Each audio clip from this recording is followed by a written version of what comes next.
We're going to present on the scooter pilot program. This is that dockless scooter program that you may have heard about in other cities. City Mayor and Council approved a pilot program here in Tucson, and we're going to learn more about where we are in that phase and what to expect.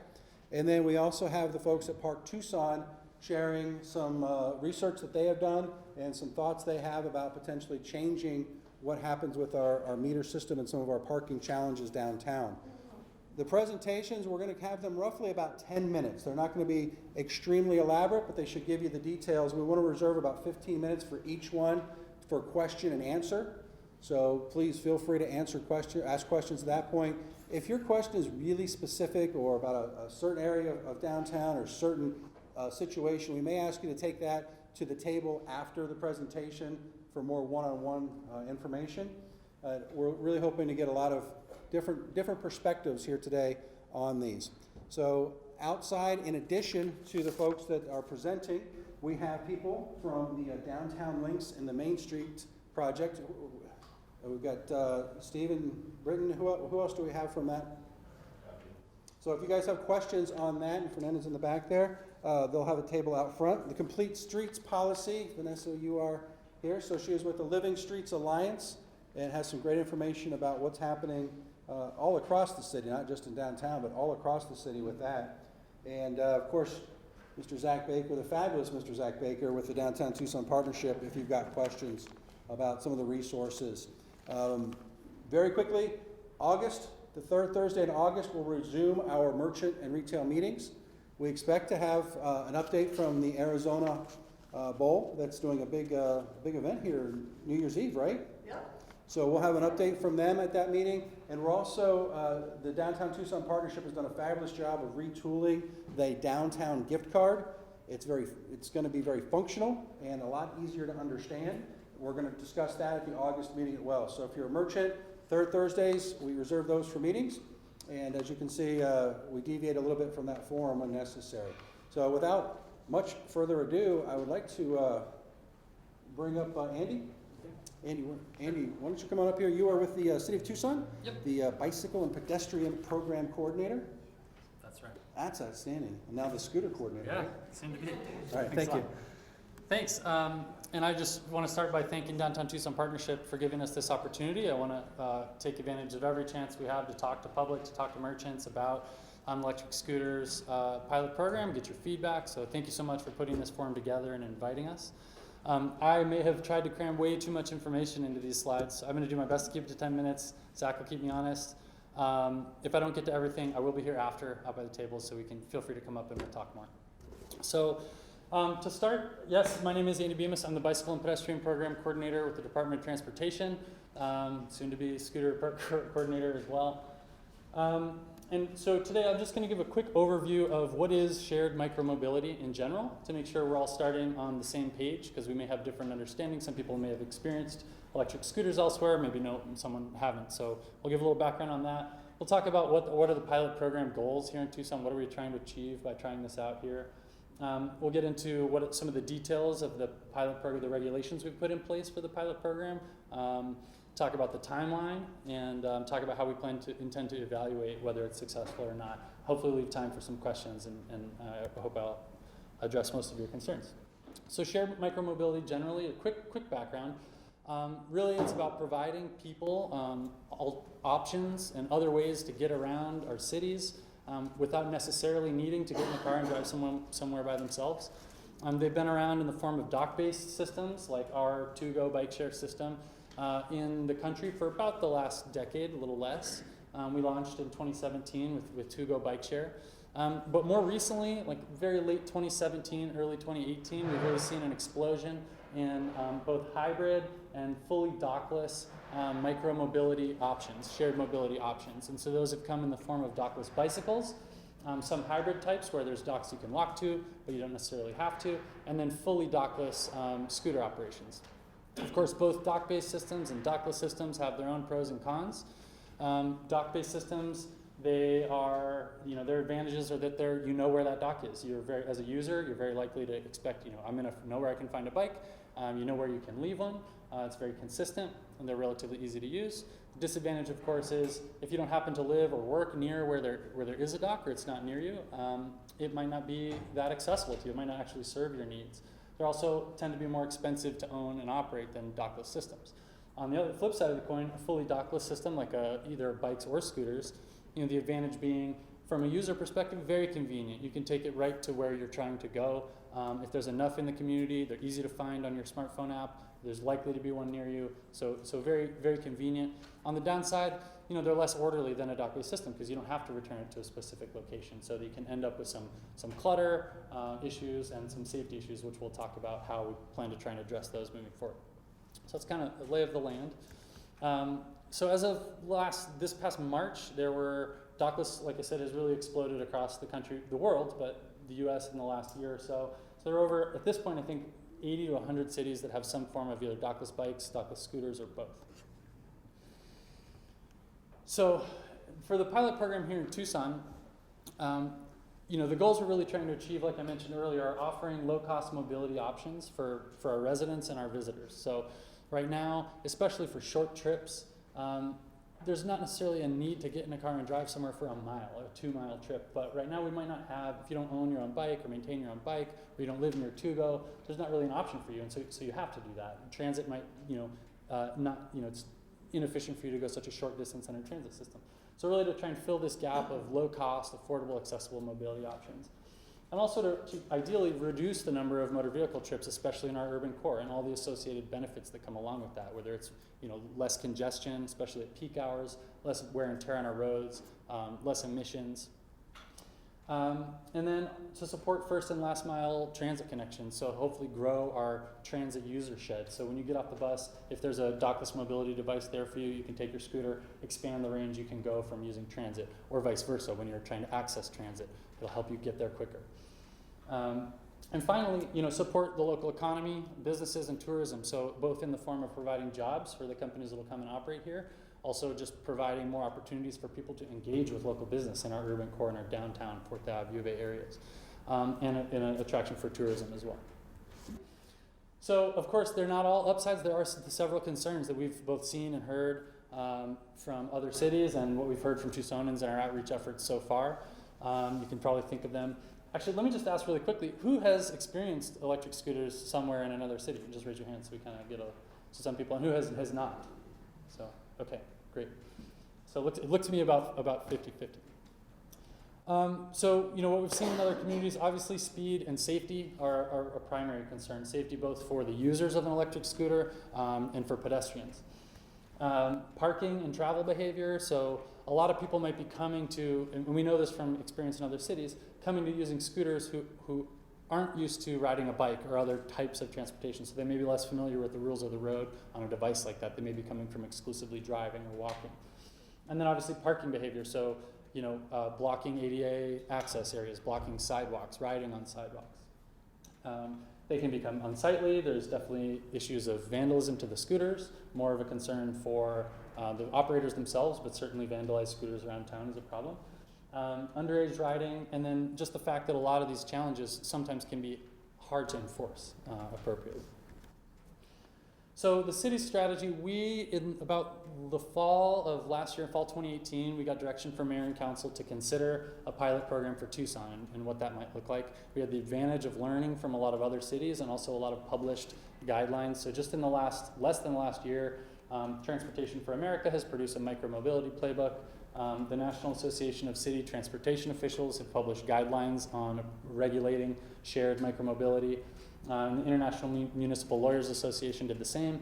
One of our city attorneys is a co-author on that document. So we used that information along with interviews from several other cities who've had systems operating to develop our pilot program regulations, and I'll get into those details now. So first of all, let's think about the timeline. We've, on the direction of mayor and council, developed a competitive selection process to select the operators that will operate here in Tucson. Right now that RFP is on the street, so the responses are due back on Monday.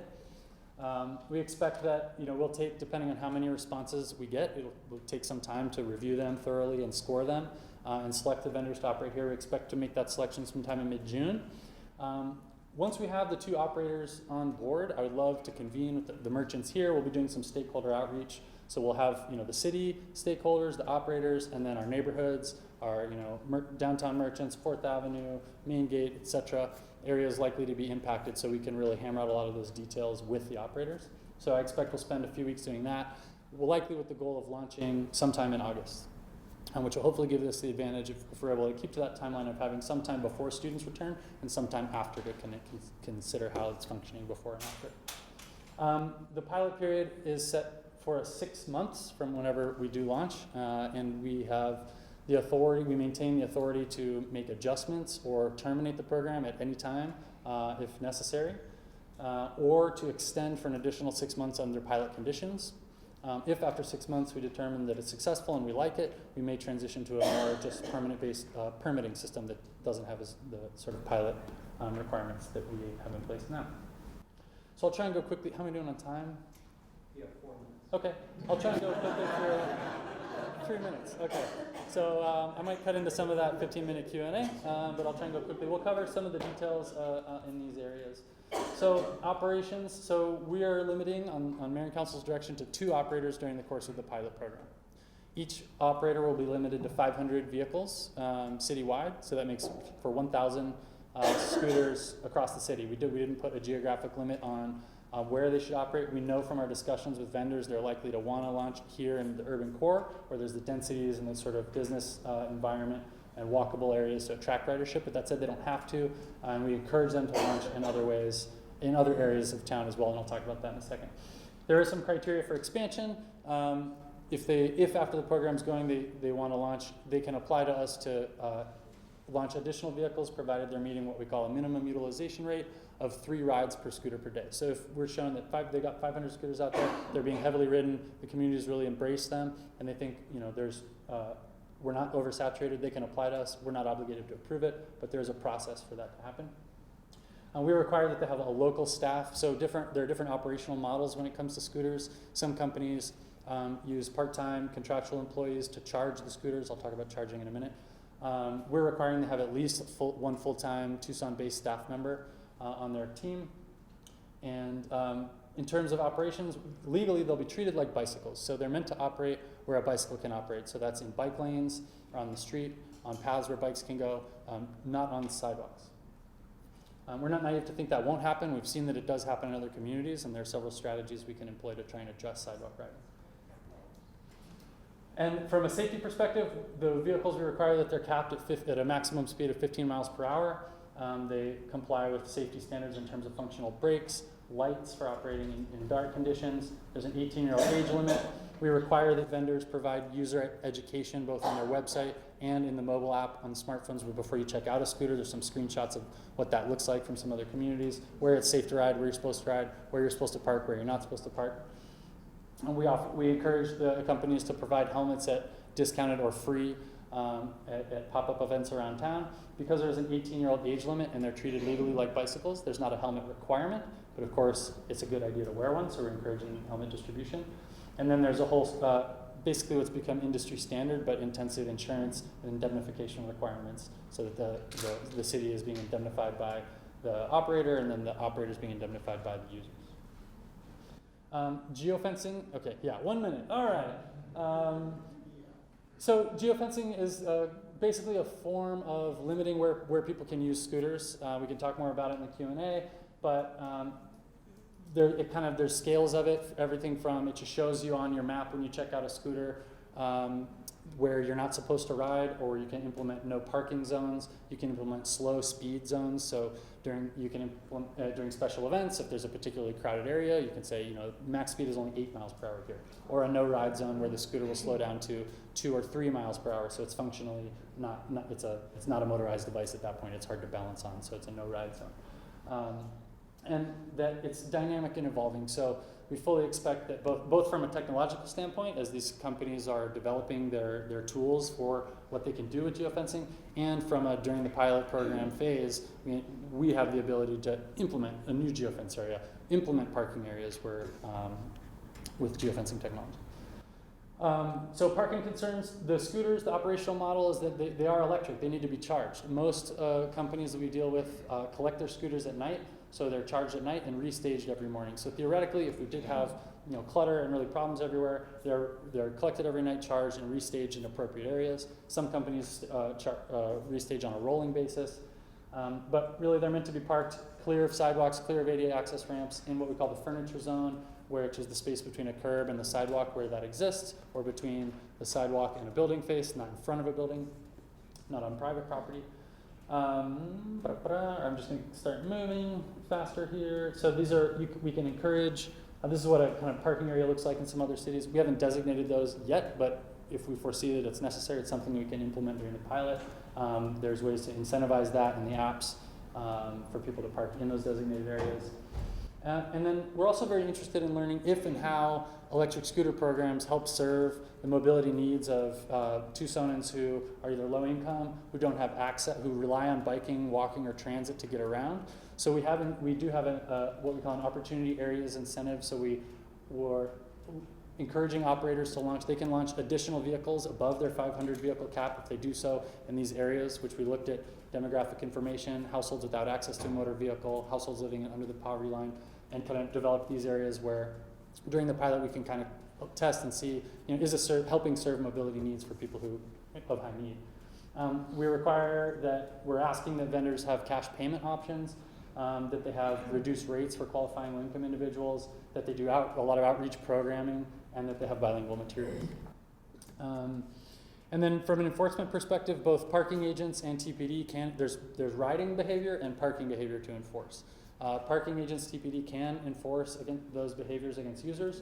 It's our preference to put the enforcement on the operators themselves. So, well, first of all, these are small, light vehicles. If one scooter is fallen over, likely the next rider will pick it up to use it, or if it's really blocking a sidewalk, hopefully someone can move it out of the way. In our urban core areas, we have people walking all the time who can do that. If there's a major clutter issue, we report that to the operator, and they have a 2-hour time frame to respond. If they don't, or we can impound directly if it's a safety hazard. And then we have a graduated sanctions on those companies. So if they're continuing to not comply and it's a problem, we can impound the scooters, fine them, or ultimately revoke their permit. We have extensive, we plan on evaluating the program during the 6 months. There's an extensive data sharing requirement with the companies, so we know how many scooters they have deployed. We know how often they're used. We have an API to analyze that data directly, so if they're applying to expand, we can verify, yeah, you do have a minimum utilization rate of 3 rides per scooter per day. Yeah, you have been keeping those scooters in your additional scooters in the opportunity areas, etc. So we'll be looking at, what is the ridership like? In other cities, it's been unbelievable relative to dock-based bike share systems, 3, 4, 5, 6 times the ridership. So people really have embraced them. There does seem to be latent demand for this type of thing. We'll see how it goes in Tucson. We require that the operators field a survey that we author to all their users, because we want to know who, and we'll be asking questions about who's riding, what type of people are using it, and especially why. So is it actually meeting our goals of reducing car trips? So we'll ask people, if you hadn't taken a scooter, what would you have taken for that trip? Are we just replacing walking trips? Are we generating new trips and new activity? Are we replacing car trips? Is it competing with transit, or is it sort of symbiotic with our transit? And then a general community survey. It's obviously important to know what people, even non-users, think of the system, so we'll have a comment form and community survey as well. We'd like to design, we're in the process right now, we're collaborating with some researchers at U of A to look at if we can do some sort of economic analysis, either before and after sales, or just intercept surveys with people out in commercial areas and stopping people on scooters and asking, where did you go, what did you spend? And then look at the impact in terms of jobs created for chargers and other jobs associated with operating the scooter system here in Tucson. And then safety, both TPD and fire have created unique codes. So if there are, when there are collisions, they can query those, and we'll know how many new sort of incidents and what is their severity during the 6-month pilot program, and figure out if it's something we want to continue. And then finally, an equity analysis, like I mentioned, is it meeting those goals? Sorry, I'm way over. There we go. All right.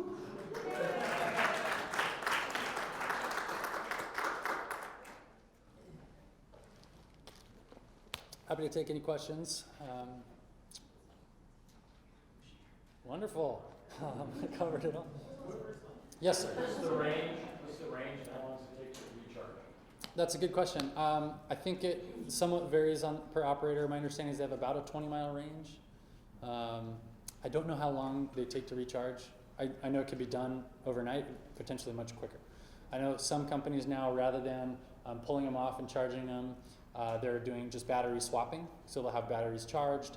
They'll have their local operations staff, it pings them when the battery's low, they'll go out and swap it out. How do people operate them? Oh, yeah, I totally missed that. So there's a smartphone app. I'm not sure if there's a company out there who's able to do this for people who don't have smartphones. So that is sort of a limiting factor. On the app, you download the app, you can find where all the scooters are. It's map-based.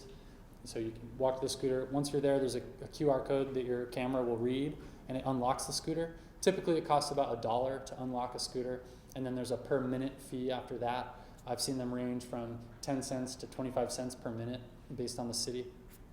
I think in the Phoenix area, they're operating at 15 cents. So that's Tempe, Scottsdale, Mesa, Gilbert. So you unlock it for $1, you ride it to your destination. When you're done, some companies have you take a picture of the vehicle, make sure it's parked appropriately and upright. It ends your trip and you stop being charged. You're charged based on however long you rode it. You need to have your credit card on file, or there's cash payment options that work through a thing called Pay Near Me. Is that?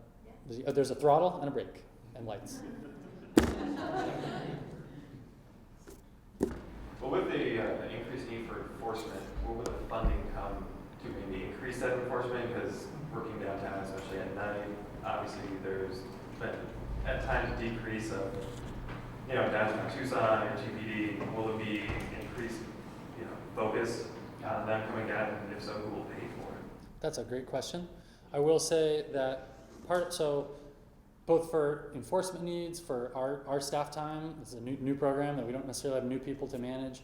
For our data analysis needs, we do charge the companies a fee to operate in our community, both to apply, so there's a permit application fee, a fee for use of the right-of-way, much like those merchants are familiar with temporary revocable easements, so we value our right-of-way and we charge them a fee for using it, so we have a similar fee, and then an annual operating fee to cover the city's costs. So we will be collecting fees from the operators, and that funding is meant to help offset our costs and our needs.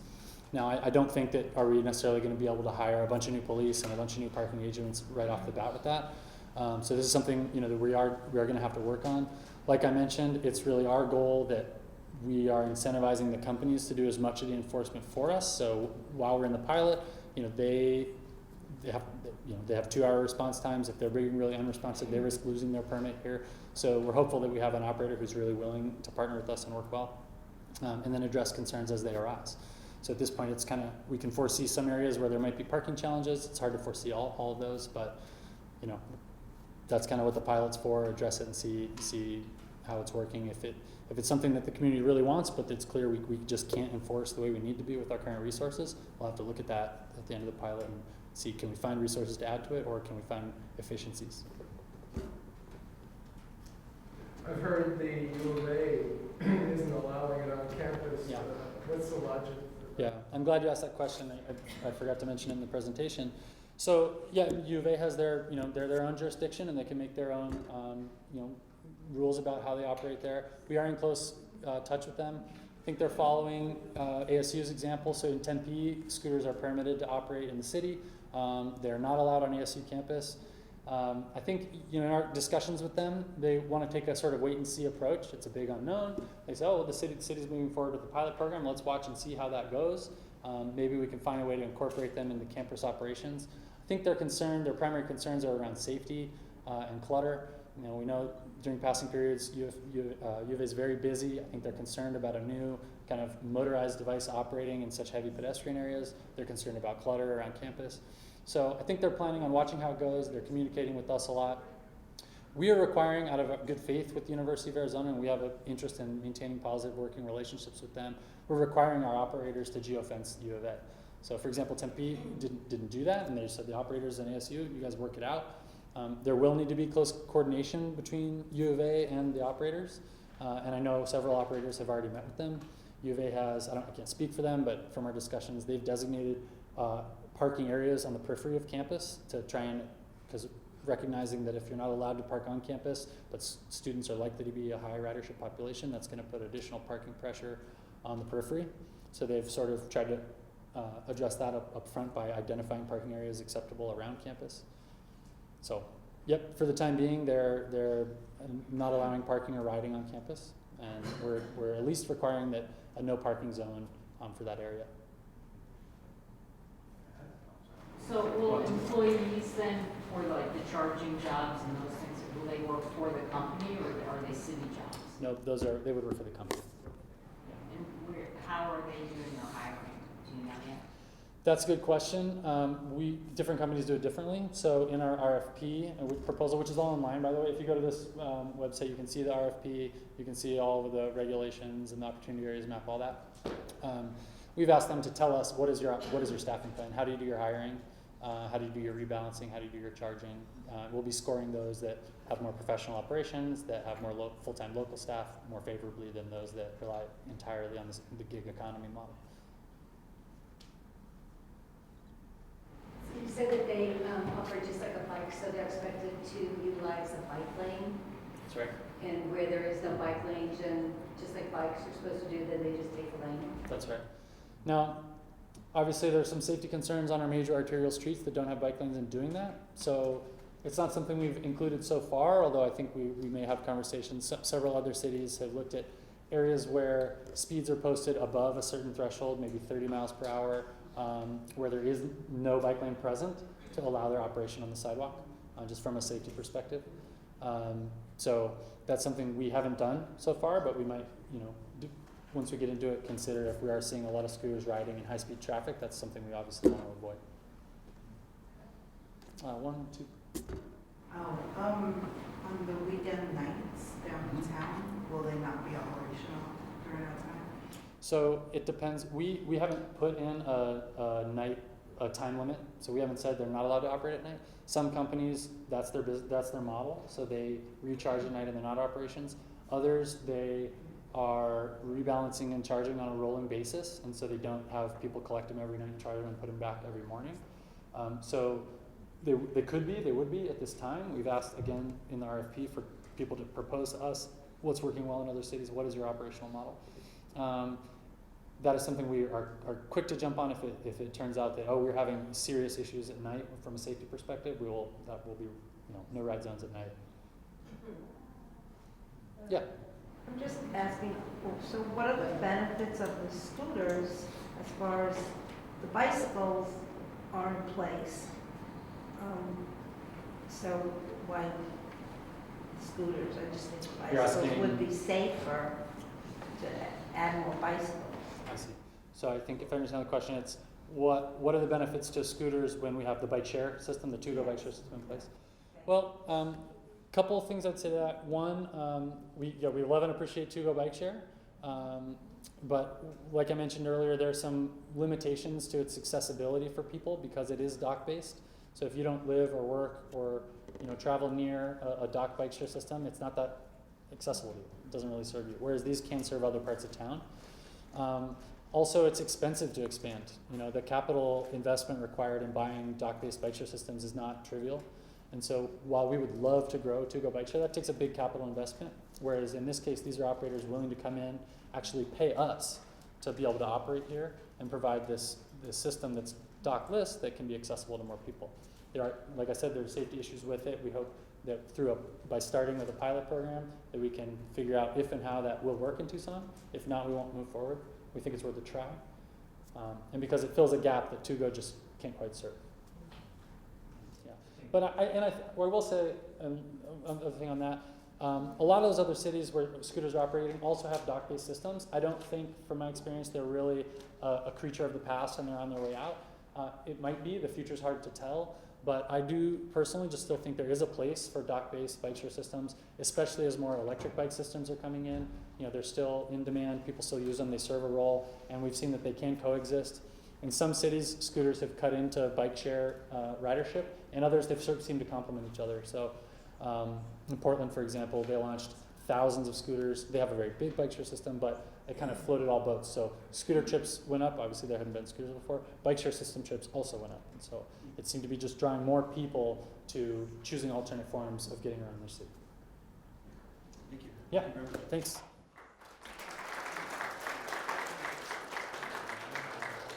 So, for those of you that just joined us, do me a favor, please do not fill any of these chairs over here. We're trying to keep those empty, so stand along the wall.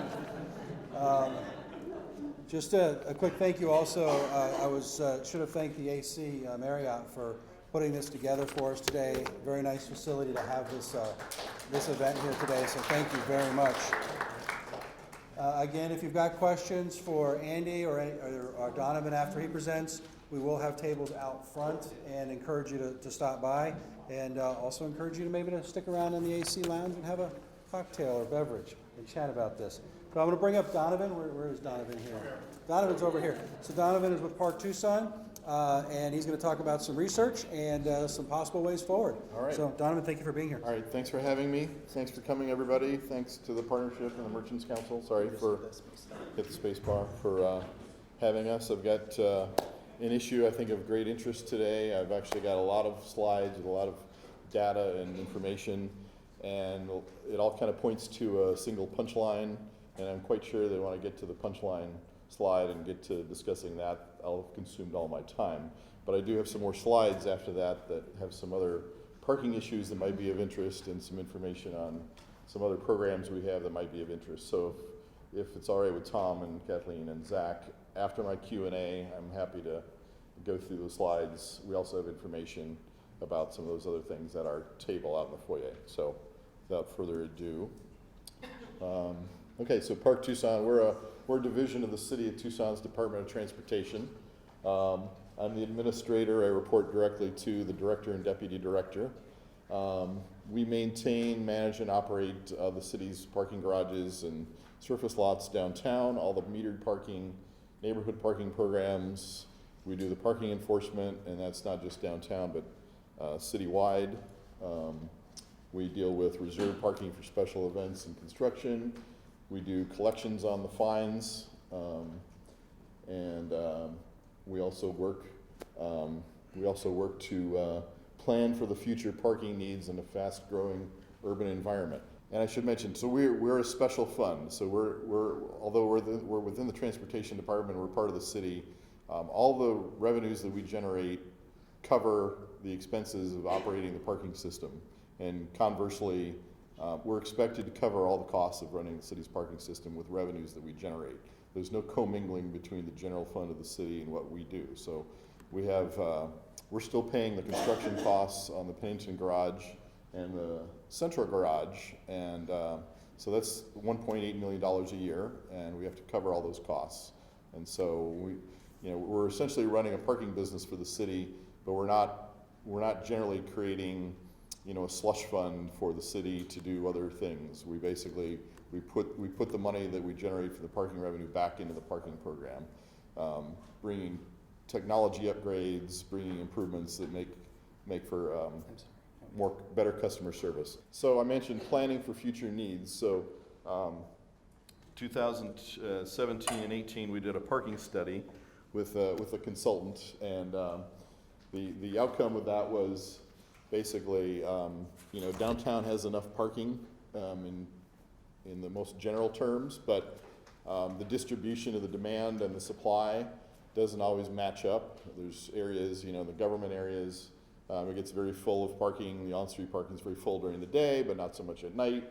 Over here in the entertainment district, it's fairly full during the day, but nights and weekends, you can really barely find a parking space on street. And that's also true of the garages and so forth. So the distribution of the parking demand is such that the recommendations were we need to take some steps to try to redistribute some of that demand from areas with really high occupancy to lower occupancy to utilize some of those underutilized areas better. One of those ideas as it relates to on-street is that we want to try to move some of that on-street demand into garages and lots. So a recommendation was to extend the meter enforcement hours into the evenings and weekends, and to consider doing demand-based pricing, which basically says charge more where the demand is higher and charge less where the demand is less, and you give people an incentive to maybe, you know, if they're more price conscious, they choose to park where it's cheaper and perhaps walk a little bit further. And basically to make better use of existing facilities so that we don't necessarily have to build more. So currently, as you probably know, our meter enforcement hours are Monday through Friday, so just the weekdays 8 to 5. That's when we expect payment at the meters, and that's when we do the time limit enforcement. It's $1 an hour at all the meters and all the areas. So whether it's by the U of A and Main Gate, or 4th Avenue, or downtown, it's all Monday through Friday, 8 to 5, $1 an hour. The time limits vary, but for the most part, they're 2-hour time limits. And then we, of course, the implication of that is that it's free on street at night after 5 and on the weekends, and we also don't enforce time limits nights and weekends. So we want to kind of draw a distinction and try a way of thinking about on-street parking, customer parking versus employee parking. Oh wait, I went too far. Okay, on-street versus off-street. So on-street, we like to think of this as the premium parking that you want to offer to your customers. This is for short-term customers, people coming in, do a quick stop, you know, grab a coffee, do some quick shopping, quick visits. It's the most convenient. We want to basically reserve it for the most part for customers. The on-street is generally closer to the businesses. It's the most visible, and that's the focus, customers and visitors. With off-street, with garages and lots, the idea is that it's more for longer-term visitors. So if you're a customer or visitor, but you're staying 2+ hours, you're going to a concert, you're doing multiple things, maybe you're going to a special event, you're here for several hours, we'd like you to park in a garage or a lot. So that may involve a little bit longer walk to the destination. We have a bigger inventory with garages and lots than on street. And off street is really where we want the employees to park. So again, the corollary is customer versus employee. We like to see, you know, the higher priority for the assignment of that, the most convenient parking would be assigned to customers as opposed to employees.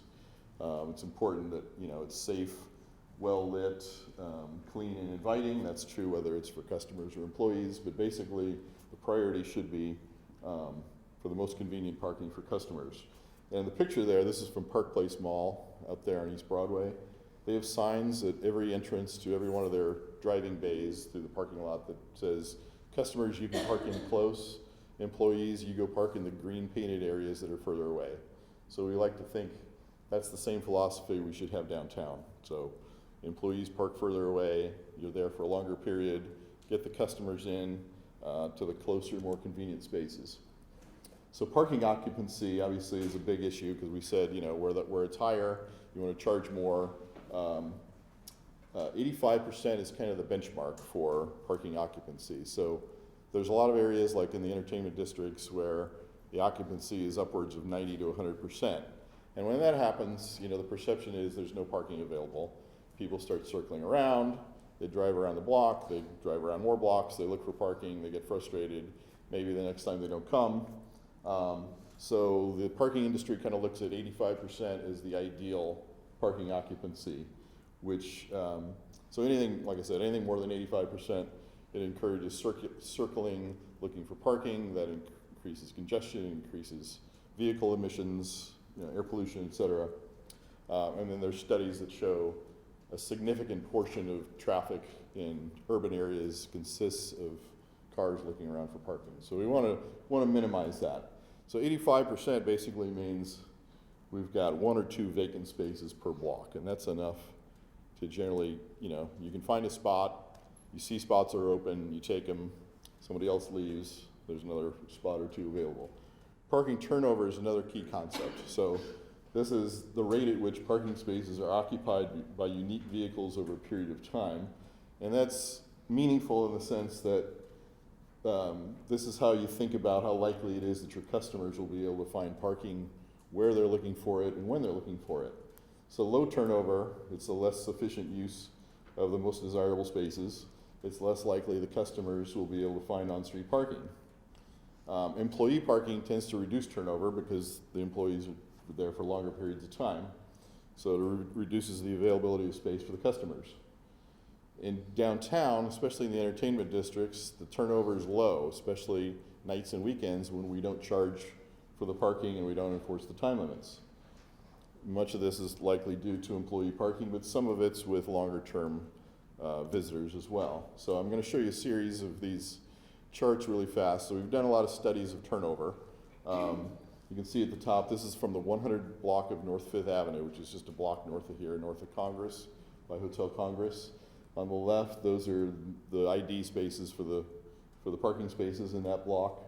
Yellow are the 4-digit numbers. Those are partial license plate numbers. So any cell that has a number in it, that means there's a car parked in that location at that time. And the yellow means it's the same vehicle that's parked there for 2 or more periods. So you can see the pattern here, because it starts 9 a.m. and moves on through the day. In that block, the occupancy is fairly low in the first part of the day, and then it increases. It's 100% at noon for lunch. It's 100% again at 8 o'clock. So you can just visually kind of just get the idea. It's fuller later on. It's fuller after we stop charging, and there's more yellow on the right side than on the left side, which means there's less turnover. This is Thursdays in the same block, and you can see it's even more pronounced. Lots of yellow. The orange is actually a different vehicle that's parked for 2 hours, but you know, there's that one space that's all the way across. You got vehicles that are there for at least 2 hours, and very full. 13 of 13 the last 2 hours. This is Friday, similar, and Saturday. And now Saturday, it's full all day Saturday as well as at night. So that's that one block.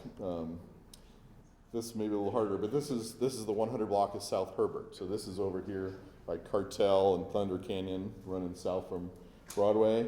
You got Wednesday and Thursday at the top, Friday, Saturday, similar pattern. It gets heavier towards after 5 o'clock, more yellow, less turnover after 5 o'clock. Similar 300 North Toole, which is on the other side of Hotel Congress by Maynard's, similar pattern. And then we jump back over to the west side of downtown. This is the 200 block of West Alameda, which is City Hall. So this is an area where it's very heavily parked during the day, during business hours for people going to government and the courts. And you can see it's like 100% occupied the first part of the day. And then after business hours, it drops way off. And the turnover isn't so much of an issue. Similarly, Thursday, it's empty by 8 and 10 o'clock. Saturday a little bit more distributed. But I think you can get the idea. So we have a issue with, there's an obvious issue with turnover, and that's why when you come downtown and can't find on-street parking, it's because it's free and somebody said, I'm going to take this and I'm going to be here all night, potentially. So we have some goals for how we want to manage the on-street parking supply, and that is optimizing the occupancy. Obviously, we want as many customers for you as possible, so we want it to be full. So we're thriving downtown, but not too full to where your customers are frustrated, and increasing the turnover. So how do we optimize occupancy? We set the prices ideally so the occupancy rate does not exceed 85%. You're encouraging some of the customers or some of the motorists to seek parking off-street or in more distant on-street locations, maybe where you're not charging as much. As far as encouraging turnover, there's basically 2 tools, and then you combine them, and it's a more powerful effect. You charge for the parking, and you enforce time limits. So if you do both, those reinforce each other, and that's more powerful. Similar as in terms of encouraging people to choose garages and lots rather than street parking for longer visits. We want to charge for both on-street and off-street parking. Currently, we don't charge on-street after 5 o'clock, so we have a disconnect there. And then ideally, you want to charge a higher rate on-street than you charge off-street. And currently, we charge $1 an hour, which is similar to what we charge in the garages. It's $1 an hour during the day. It's a flat rate that, depending on how long you stay, might actually be less than $1 an hour $3 early in the week for as long as you want to stay. And then lastly, enforce the time limits on street. In the garages, you don't have a time limit. So if you come in, you pay the $3 or $5 flat rate, you're good for the night. Or if you want to park during the day, $1 an hour, 8 hours, $8. So we have a stakeholder commission called the Park Tucson Commission. It's a mayor and council established body, and we've been working with them since the parking study came out last summer. We have a subcommittee that's been working on this, and they're very much supportive of the idea of implementation of some of these recommendations. So they've recommended that we implement a demand-based pricing approach for the on-street. They've recommended that we charge more for metered parking at the locations that see the greatest parking utilization to increase turnover, and offer more available on-street parking further away than the high occupancy areas. And then charging at meters evenings and on Saturday in the areas where the parking utilization is the highest. And then, so now we have direction I have from our department, which kind of takes our more general recommendation from our stakeholder commission, and we zero in on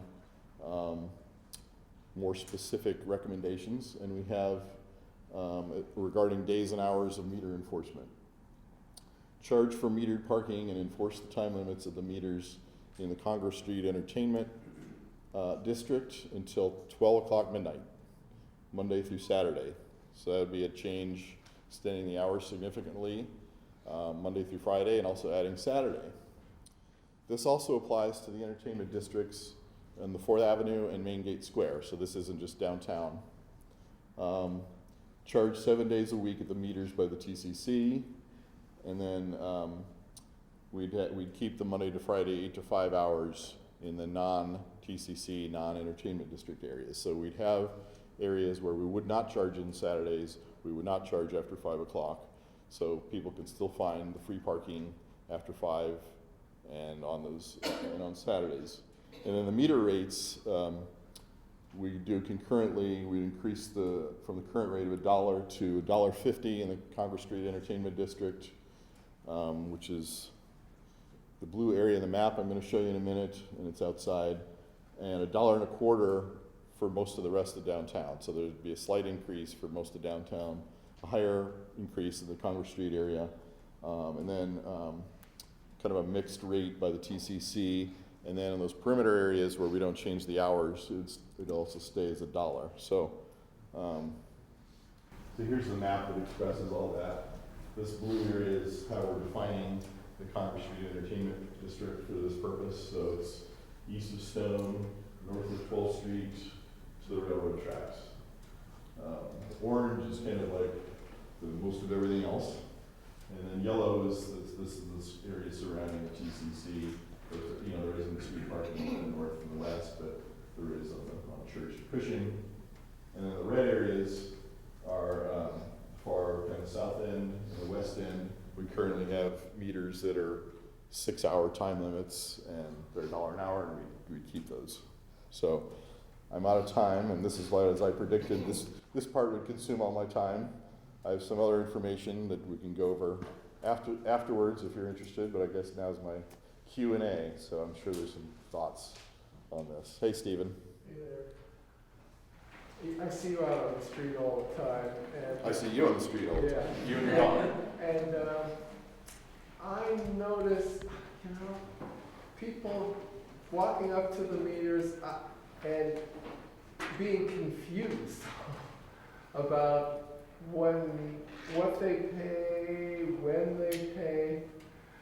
I don't think it's all that confusing. I've seen the information. If you go to this varied system, it's going to be even more so. Is there a way to make sure they really, a lot of people are visitors. Right. I think the main issue is with, do I pay or not? Because if you just park and it's like you put in your card or whatever, and you're like, you might even not even be aware of what the rate is. You're choosing a time, and okay, this is what it is. Those kind of things will sort themselves out as people sort of become more aware of what the rates are. Maybe there's some areas where it's cheaper, but the important thing is, as far as the confusion really is about, do I have to pay or not? In other words, is this an area where I'm paying now after 5, or is it an area where I'm paying on Saturday? And that's where the signs, I mean, these signs are all over the place, you know, the enforced Monday through Friday to 5. These would obviously have to change, so, and these are, you know, 3 or 4 per block. So, I mean, obviously that's key. I think, like, the question of the rates, that just kind of tends to sort itself out. And people probably not gonna say, well, you know, oh gosh, this is a $1.25 area instead of a $1 area. They're probably not gonna go move the car. But the awareness of those kind of things, and obviously we'd have maps and so forth, and we can use, you know, websites, social media, and all those things. But, you know, for the most part, it's about, you know, do I pay or not? So, but of course, you know, in this slide I put a communications and outreach plan is very important. So, and from the enforcement standpoint, you know, we're not going to go out writing tickets on the first day and, oh my goodness, you know, too bad for you, you didn't know, here's your ticket. You know, it's going to be, as far as implementation, it's going to be very much education focused. You know, the enforcement will be, here's a warning, here's an explanation, here's a flyer, here's a map of the new areas along with your warning citation, you know, to get people understanding it. When we put meters in 4th Avenue in 2015, I don't think we wrote a ticket with a fine attached for like a month, right, JR, something like that. So, yes, sir. Slightly different question, but is there a plan to increase the amount of parking lots, like say outside the immediate downtown area, like I live over up by Stone? Yeah, I mean, a lot of the surface lots are going to go away because of development, and so that's part of our planning, you know, for the future in terms of, you know, where we're going to need to have garages that might have to substitute for what surface lots. So I predict there will need to be, you know, a few more garages and so forth. There'll probably be one near 4th Avenue, and there'll probably be one maybe on where the tool lot is over here because of the Ronstadt development and so forth. So I mean, absolutely. In fact, we're doing a phase 2 parking study to kind of get an idea of how that might play out. So there are a lot of empty, I mean, I live by Stone and Speedway, and there's like a lot of empty, you know, old shops and things that are just kind of sitting there. But I mean, that would be ideal because you could park and walk to like 4th Street or walk to. Right. Park and ride. Rita. Scoot, yeah. The last mile, that's right.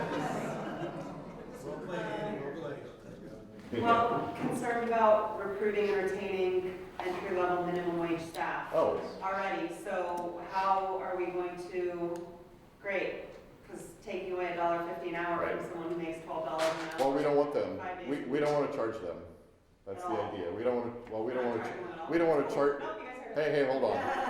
No, we don't want to charge them $1.50 an hour. We want to charge them a very affordable fee for a permit to park in, say, the Pennington Garage or a lot. Pennington Garage is like $80 a month for someone making minimum wage. That's establish a special evening weekend permit rate for employees of downtown businesses. Pennington Garage and possibly one more service lots. I don't know, but maybe it'd be 25 or 30 bucks or something to be determined. But it would be like an evening rate for people who work in the service industry, you know, for waiters, waitresses, baristas, etc. So yeah, we understand that's an issue. We're displacing them from parking. We've got to find an alternative. Will that be available for daytime service industry employees as well? Are people making below the minimum threshold? We can talk about that, but the change we're talking about is an incremental one where we're charging I get that. after 5. So it's a good try. So we'll talk about that. Yeah. Karen. Is there a plan for the change for the library garage, which right now is free on the weekends? So if you're changing stuff to happen, so you pay through Saturday, for that change for the library garage? I can't say absolutely, but I mean, we're always looking at those types of issues.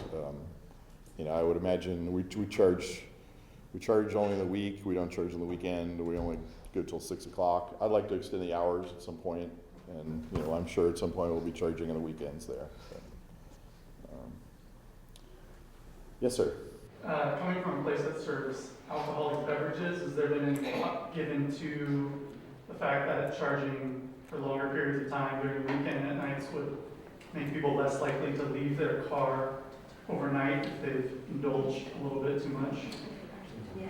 Well, again, we still have the options of parking in the garages and lots, and you're basically, But people are gonna park on the street no matter what, because it is convenient, so just a thought. yeah, I mean, I don't think we're gonna be writing tickets at 8 in the morning necessarily for vehicles that are clearly, parked in these areas overnight. But, we're aware of that. We hear a lot of that from 4th Avenue too about, hey, some of these cars were here from overnight. We don't want to put people in a position to choose to drink and drive, obviously. No. Over here, is there anything from this side of the room? Or is this all like staff? Just kidding. It's staff. There's a couple other things. I lost the page. They had to, I can talk about this one. So obviously, we have to increase enforcement. We're actually adding 3 new agents after July 1st. And one of the things we want to look at is ride share, which is something we have to be very cognizant of. That more and more people. You talk about the drinking and driving. A lot of people are taking Uber, so you get away from that. So we want to accommodate them as well. We're doing a curb management plan this next year to kind of figure out how the curb space is allocated in terms of metered parking versus loading zones versus passenger loading, ride share, Grubhub, all those kind of things. And Don, you talk about community and outreach, and although I understand your logic of opening up the space, this would, if presented poorly, it's going to sound like we're creating more of a problem in parking downtown. So I hope you're really working on crafting that message as it goes public so that people understand this is a positive for potentially coming down here and not a restriction, which I think is what it would be perceived. Yeah, we had a little practice with that with 4th Avenue, but point very well taken. Absolutely. So, and we need you guys to help us too at the Downtown Partnership as far as the messaging. Since we were here, we're also going to be charging the tool lot nights and weekends. So I didn't want to let this opportunity go by and say, well, we didn't tell you. But the tool lot, which is over by the northwest side of the depot, it's basically a permit lot during the day, and it's pretty much free at night other than Fridays and Saturdays. And we charge Fridays and Saturdays, but it's going to go to payment nights and weekends through our app and through a pay machine. These are the slides I was talking about getting to later, so if you don't have questions, I'll just keep running through them. So, 2 minutes, okay, so for those of you who don't know, and we have some materials out in the foyer, we have the Go Tucson Parking mobile app, which has all these features. It started with pay for metered parking, and now you can pay for surface lot parking, like at the 4th Avenue lot, the Triangle lot, soon the Tool lot. You can buy or renew monthly permits at garages and lots, and that would include obviously employee permits that we make available for nighttime. You can pay for your citation fines. You can validate your customers' metered parking, and we have a packet out there for our merchant validation program. It goes through the app, and then very soon you're going to be able to pay for short-term parking at Centro and Pennington garages through the app. And the other feature is it connects directly to the Go Tucson Transit app. And then we also have the Park Smart cards. Oh, I'm looking at the wrong. There's two slides in front of me on there. Okay, so the merchant validation program, you can validate your customers' metered parking through the app. You set up a merchant account through Passport, which is our provider. You give your customer a validation code. It's actually very straightforward. If they know, if you tell them, use the app to start your parking transaction, they go in, they do business, you give them the code, and then they put in the code, and it basically pays for their parking before it charges them, even though they put in their card. And you can also pre-purchase validations at garages. So we can do validation both on street and off street. And then the Park Smart cards, which is, it's like your little personal parking card. You can only use these in the parking meters, but what it does is it stores a prepaid balance, and then you slide it in with the chip side up first. It reads your balance. You select your time, and then it deducts the amount from your balance. So And then we sell these, you have to come to the office to load your card, but we'll sell these at a 20% discount from the parking value. It saves us on credit card fees, so it's worth it to us, and obviously it's a great tool because you can use it to give to your regular favorite customers if they like parking at the meters. You can also use it for staff, like if you have staff that are running errands through the workday and they're parking at the meters, instead of giving them quarters or whatever, you just give them the parking card. And then I thought need to talk about parking revenue real quick. Oh, you got a question, sir? Yeah, just a quick one. We were talking about validation. Can you, on the app, we're a place that serves alcohol, so can you try and pick a few long-term parking places? Like, they can park at this garage and this lot and blah, blah, blah. We can validate for only those things on that app, or do we have to validate? Well, you could validate at a particular garage. We'd sell you validation coupons that are only good for a particular garage, for example. Yeah. So then lastly, obviously if we're going to be charging a higher rate and we're charging longer hours, there's going to be more parking revenue. And I didn't want that to be left unacknowledged. But I hope my presentation has kind of emphasized that we're not doing this for revenue. In fact, I haven't even really calculated what the change in revenue is going to be from what's being proposed yet. But there will be obviously additional revenue into our program, but because we plow the money back into our program, it's going to be used to maintain our existing facilities, it's going to be for customer enhancements, and for potential additional parking structures that are costly. So, Kathy. Then you may have already said it and maybe I forgot to listen, but when is this implemented? I don't know. There was a slide where I said undetermined timeline, so not entirely sure at this point. This year sometime. This calendar year sometime. Yes, sir. Yes, I have a question for you. You say you subcontract out of the city? No, we're the city. We're a city division, a city department, more or less. Yeah. I said we run the parking business for the city. I just meant that's basically our it's one of our functions. Even though we're part of the city, bureaucracy, we kind of have a unique role in that we're running a business that's in sort of a private sector competitive environment. We can't just set any prices we want because there's other people that own private lots and garages and they charge, what they charge, and we don't go over that. Yeah. Yes, ma'am. And the thinking behind having $1.25 here, $1 here, $1.50 here, if when you say, if somebody goes to a meter and they say, well, this one's $1.50 and they're not going to walk away because it's not $1, why not make it more understandable and easy and easier to market? It's one price across, take the median and take. Yeah, I mean, I understand there's sort of a balance between the simplicity and the consistency, but also we wanted to have an idea, the idea where people could choose, and maybe they don't know immediately where those areas are, but over time, I think there'll be more of an understanding of where it's more expensive and where it's less expensive. We want to give people the option to say, look, I can park over here and I don't have to pay at all. Or I could park over here and it's still $1 as opposed to $1.50. Visitors, though. Yeah, I mean, visitors are probably going to be less price sensitive than residents too, but the rates right on the screen. So we don't put those on signs, but they're on the meter screen. So we are transparent about the pricing. It's not just like, oh gosh, how much did I pay? It's right there before you consummate the transaction. So Thank you. it's a way over time. So. Sure.